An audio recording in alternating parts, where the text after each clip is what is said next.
Today we're going to look at another fascinating section of Matthew chapter 22, and I want to highlight in particular a couple things. First, beginning in verse 29, Jesus, responding to his critics, says, Jesus answered them, "You are wrong because you know neither the Scriptures nor the power of God." And that says something to us about the importance of the discipline of study, that we need to apply ourselves to the Scriptures as we're doing in these daily devotions, to read them, ponder them, reflect on them, and what they may be trying to teach us and what changes they may be calling us to make in our own lives. We need to know both the Scriptures and the power of God, Jesus says. And then when the Pharisees heard that he had silenced the Sadducees, they huddled together and they're going to test Jesus by asking a question. And again, there's a difference between asking a question out of a genuine desire to know and respond to the answer and asking a question to test someone to see if they agree with our answer that we already have. And that kind of questioning is spiritually, frankly, dishonest and inappropriate. So they asked Jesus, "Teacher, which is the greatest commandment in the law? Which commandment in the law is the greatest?"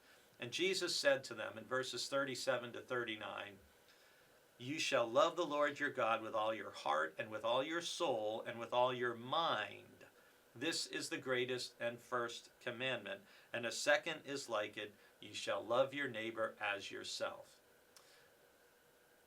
You can sum up all that we're called to do as Christians just in these couple verses. And Jesus does something, though, that's really significant, that it's worth noting. He says you are to love the Lord your God with all your heart, with all your soul, and with all your mind. Now, what's interesting about that is Jesus is quoting Deuteronomy chapter 6, verse 5. And Deuteronomy 6:5 says we're to love the Lord your God with all your might. And it's with all your power, with all your strength.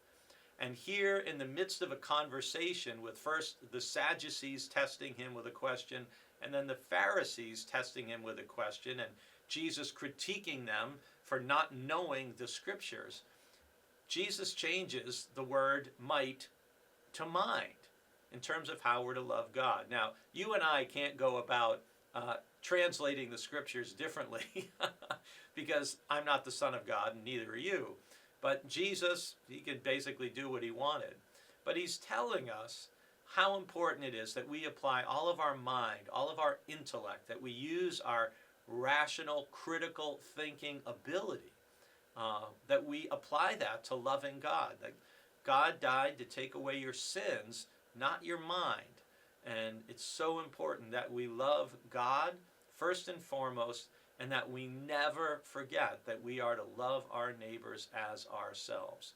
And those are the two fundamental basic things which we as Christians can never get away from.